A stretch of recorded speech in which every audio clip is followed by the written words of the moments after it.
في حاجات لما بنشوفها ما نعرفش نصدقها، وفي أسرار لما بتتكشف بتغير كل حاجة حوالينا.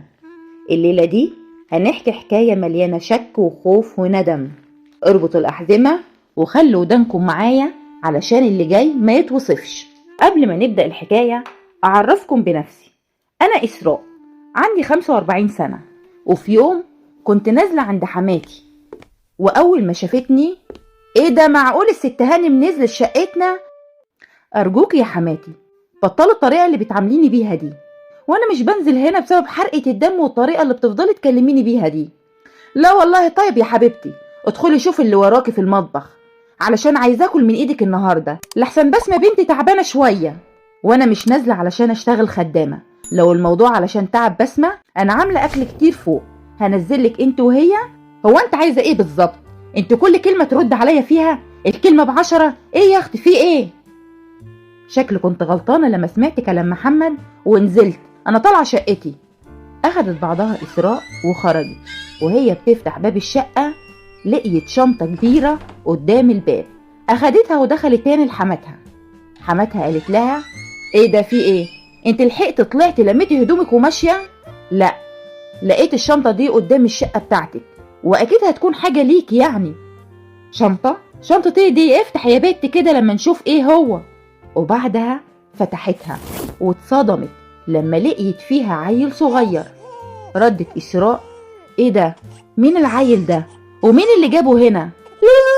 معقول يا حبيب قلبي يا محمد عملتها وتكون دي من مراتك التانية ولا إيه؟ أكيد لازم يكون اتجوز عليك. أمال إيه الكلام الغريب اللي بتقوليه ده؟ يستحيل محمد يتجوز عليا. إن شاء الله لا يا حبيبتي. أمال العيل ده ابن مين؟ إشمعنى اترمى عندنا إحنا؟ في الوقت ده دخل محمد. مساء الخير، ازيك يا ماما، عاملة ايه؟ مالك يا إسراء واقفة كده ليه؟ ومين العيل ده؟ ردت عليه إسراء: والله المفروض احنا اللي نسألك، العيل ده يبقى مين؟ أمك بتقول أكيد اتجوزت عليا. أمال هما فين يا حبيب قلبي يا محمد؟ خليها تيجي هنا ومن حقها تكون، وانت حقك تتجوز يا حبيبي. رد عليها محمد: الكلام ده ما حصلش يا ماما، وانا اصلا ما اعرفش حاجة عن العيل ده. خلاص تمام، طالما مش ابنك وما تعرفش حاجة عنه بلغ البوليس، خليه يجي هنا ونعرف العيل ده يبقى ابن مين. رد محمد: لا لا لا، حرام عليك يا إسراء، ما ينفعش الكلام اللي انت بتقوليه ده، الولد يتبهدل في الاسم. يا سلام، يعني انت خايف على الولد ومش خايف ان تحصل مشكلة ما بينه وبينك؟ خلاص تروح تعمل DNA انت والولد ونشوف الولد ده يبقى ابن مين بالظبط. هو انت يا حبيبتي عمالة تتنططي علينا كده ليه؟ ايه ابنه ولا مش ابنه؟ عايزة تمشي وتتكل على الله امشي. اهدي بس يا ماما، ما ينفعش الطريقة دي، وانا هحاول اعرف العيل ده يبقى ابن مين. ردت عليه إسراء: ولحد ما تعرف الكلام اللي انت بتقوله عليه ده انا قاعدة في بيت اختي. بعدها مشيت إسراء.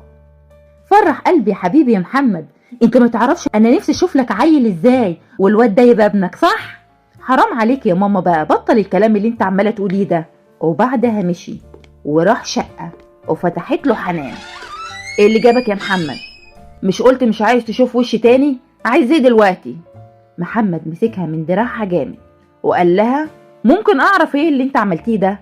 مش قلتلك هدفعلك كل الفلوس اللي انت عايزاها، بس بلاش تجيب الولد عندي الشقة. اوعى كده، سيب ايدي. ايه اللي انت بتتكلم عنه؟ ابن اختي خلاص مات وانا رحت دفنته الصبح، مش عايزة حاجة منك. عبيط انا علشان اصدق كلامك.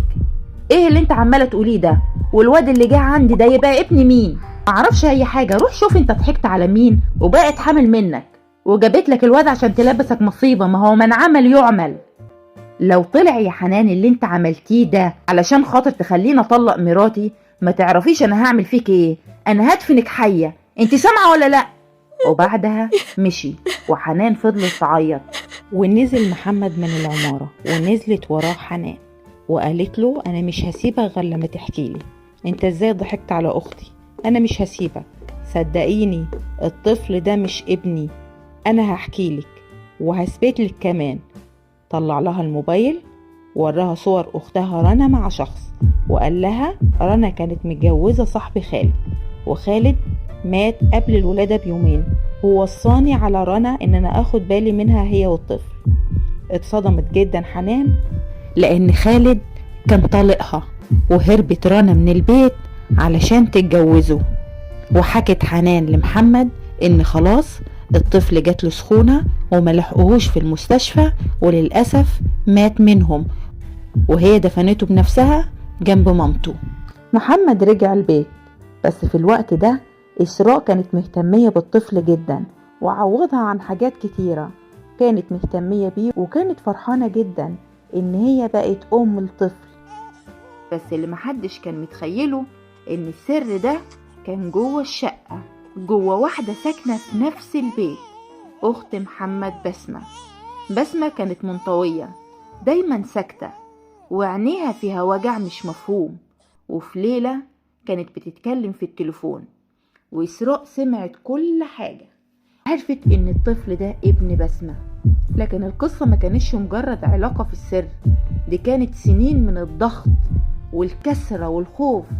بسمة وهي في الكلية اضطرت تروح تقعد عند خالتها هناك، وابن خالتها أحمد استغل ضعفها، ضحك عليها وعدها بالجواز. وأول ما أخدت الخطوة الغلط اختفى.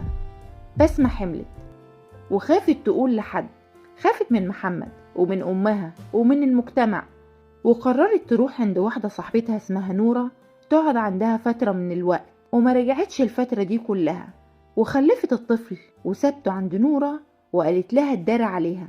بس نورة خافت وما تحملتش مسؤولية الطفل، وخدته وحطته قدام باب بيتهم. إسراء ما كانتش قاسية، بل بالعكس كانت اهتمت جدا بالطفل، وكانت بتراعيه، وحست ان هو ابنها. كانت بتراعيه جدا، وكانت خايفة عليه، وكانت فرحانة بوجوده. وسمعت في يوم بسمة بتتكلم في التليفون مع نورة، وتقول لها كده يا نورة تجيب الطفل هنا. إسراء حست بكل لحظة ألم في صوت بسمة، قررت تساعدها وتسترها، وبدل ما تفضحها قررت تدور على حل. وفي يوم وإسراء وهي وبسمة قاعدين وبيحكوا اللي حصل، فجأة الباب اتفتح. دخل محمد وعينه مولعة نار. انت اللي عملتي كده؟ العيل ابنك؟ بسمة حاولت تتكلم، بس الكلام خنقها، دموعها نزلت قبل الحروف. حاولت تحكي له بسمة انها ضعفت وانها غصب عنها اتضحك عليها. محمد قال لها تسلمي نفسك لواحد زي ده وتجيبي عيل وتخبيه؟ انت فاكرة نفسك بتلعبي؟ ايده اتمدت عليها وضربها، وهي وقعت على الارض ومش قادرة تقوم. وفي لحظة صمت محمد اتجمد مكانه، بصلها وهي على الارض بتتألم. اتنقلت بسمة للمستشفى، وكانت بين الحياة والموت. ووقف عند باب الأوضة، دموع محمد نازلة وأعصابه منهارة. أنا آسف بجد، ما كنتش متخيل وجعك، كنت شايفك مجرد غلطة، بس الحقيقة إن أنا اللي غلطان. أنا أخوكي وكان لازم أحتويكي مش أكسرك. وبعد أيام خرجت بسمة ووشها شاحب، بس عينيها فيها نور جديد. قابلها محمد ومعاه ورد وعلبة هدايا، وقال لها جبتلك عقد صغير لفرحك، بس مش علشان أحمد، علشان نفسك. لو رجع لازم يكون راجل، وإن مرجعش يبقى انت كفاية. ردت عليه بسمة وقالت له أنا خلاص اتعلمت، وعمري ما هسلم نفسي ولا مشاعري لأي حد ما يستاهلش. أما أحمد فشاف الفضيحة جاية على باب بيته فهرب منها، ما سألش ما حاولش. بسمة عرفت وقتها إن اللي بيهرب مش راجل، واللي بيواجه هو اللي يستحق. وإسراء قررت تقف جنب بسمة، مش علشان هي مرات أخوها، لكن لأنها بنت زيها، ومفيش بنت تستاهل تتكسر مهما غلطت. في غلطات بتوجع بس بتعلم، وفي فضايح بتفتح جروح لكن بتكشف ناس. ما تسلميش نفسك للي بيقولك بحبك، اسأليه هتتحملني لو وقعت، وهتسترني لو اتفضحت، وهتدافع عني لو الكل هجمني. وخلي دايما في قلبك ميزان، اللي يحبك يصونك، وفي الآخر ربنا بيستر، بس لازم احنا كمان نصون ستره. الدروس اللي بنستفادها من القصة: مفيش حب يخليك تسلمي نفسك قبل الجواز، اللي يحبك هيصونك مش هيغريك بالكلام. الأهالي افتحوا قلوبكم لبناتكم علشان ما يهربوش ويقعوا. القسوة مش وقاية، والحب مش ضعف. ابنك لو غلط واجهيه ووجهيه مش تدافعي عنه. وإن كنت فاكرة إن الستر بيعالج الغلط، يبقى استريه بعقلك مش بالإنكار. لكل واحدة بتحب زيادة، حبي نفسك قبل أي حد. اللي يضحك عليك بكلمتين مش راجل، ده حيوان مفترس في شكل بني آدم.